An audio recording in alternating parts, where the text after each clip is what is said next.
Welcome to another edition of the Recruiting Scoop. I'm Jarret Johnson, and Texas Tech just finished. I think most of you who are watching this probably already know this. The Red Raiders wrapped up their first round of spring ball under Joey McGuire, head coach who was hired in November, just this last Saturday with their annual Red and Black spring game. We've talked about that in this format, podcasts, Mike, Joe, and I, notes, all kinds of stuff.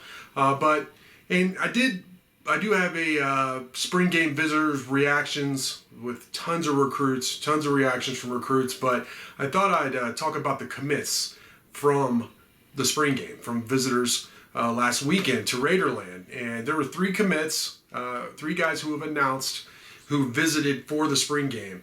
2 on Saturday, 1 on Monday. I thought I'd just kind of discuss who they are, what they mean for Texas Tech's class, which Texas Tech's 2023 class it keeps flip-flopping from the top spot in the country to number 2. As of filming this, they're number 2 in the country with 19 commits, which is by far the most in the country. And again, they just added 3 from last weekend's spring game and all the visitors. And they had so many visitors out. Again, on Inside the Red Raiders, check it out. Spring game, visitor reactions. It's pinned at the top of the Insider.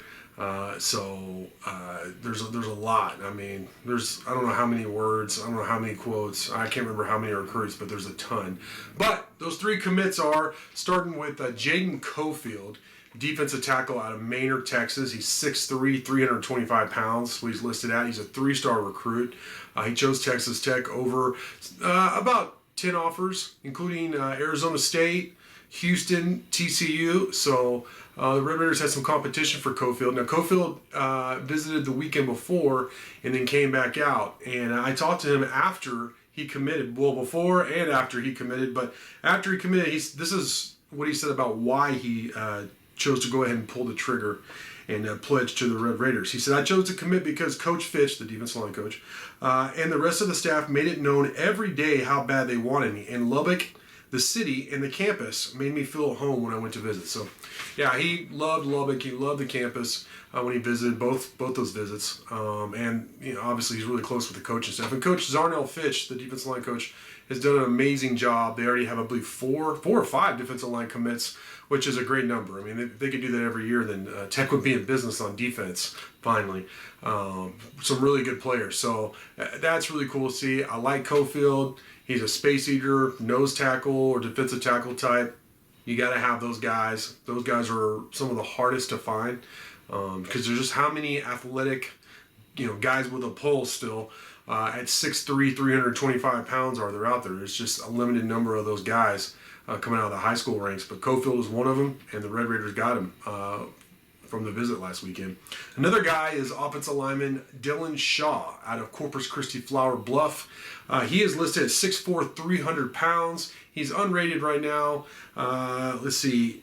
His other offers, he chose Texas Tech over Sam Houston State and UTSA. So not big offers, not a lot of offers. He's unrated, but you watch his film, he's got some pretty good feet for his size, 6'4", 300 pounds, and he's mean.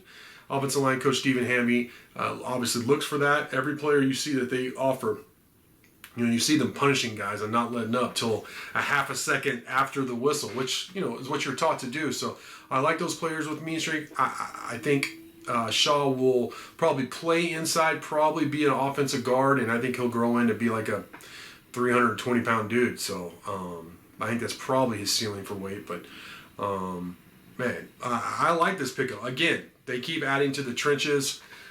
Big pickup. I talked with Shaw after he committed. He said after seeing the team play in the spring game, and then in the talk with McGuire, with head coach Joey McGuire, he said he felt as if this was a place he could make.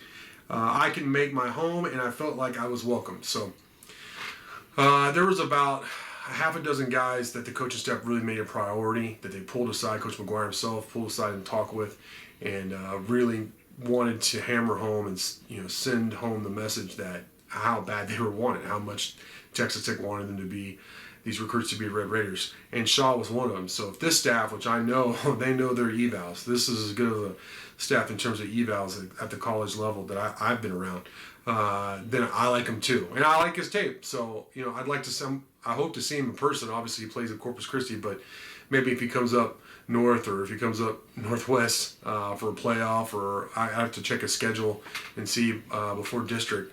Hopefully I can go see him play in person, because I like what I see from his huddle highlights. The third guy is perhaps the most intriguing in wide receiver, Demarion Crest-Daniels. He's listed at 6'3", 185. I've seen some other people talk about him being 6'4". He's reported to have run a timed sub 11 100. So he's fast. He's big and he's fast, and he's been productive. I believe he scored 12 touchdowns. He had like 45 catches for 800 something yards and 12 touchdowns last year. So big, fast, productive, and he's a 3-star recruit. Let's see, his only other offers from New Mexico State, but El Paso is kind of out there, on an island. Not that many recruiting evaluators go out there very often, and Parkland isn't the biggest school, so I get it. His, again, size, speed, and production. So he's a guy that's going to end up with more offers before he gets to campus. He is already rated as a 3-star recruit. I like Demarion Crest-Daniels. I actually talked to him about the visit. He said, I had a great time over there. Really felt like I belonged. The offense has a really fast tempo. That's something that really stood out to him. So he likes Zach Kitley's offense, which if you're a receiver, you should. Receiver and quarterback. He liked the community. That's a great offer for him. It's a great opportunity for him. All three of these guys, I believe, add something. You got 2 guys in the trenches on either side of the ball. You got another big fast receiver. Speed, which this staff has obviously really made a priority. I mean, you can talk about it, but when you look at all the guys they're signing, just speed everywhere. And then big, mean dudes in the trenches. I don't know about y'all, but that sounds pretty good to me. Texas Tech's already up to 19 commits. They're going to try and go full high school class. So I'm sure they'll have to augment with some guys, like at least 1 or 2 guys in the transfer portal if they have the counters. But it's exciting, needless to say, what Texas Tech has done so far on the recruiting trail. The coaches are out. It's evaluation period, spring evaluation period, so they're out just crisscrossing the state right now, just like all the other college coaches across the country. But just really exciting stuff. It'll be interesting to see what they dig up, who they dig up from the spring eval period. But for right now, that's going to do it. I appreciate you watching, and until next time.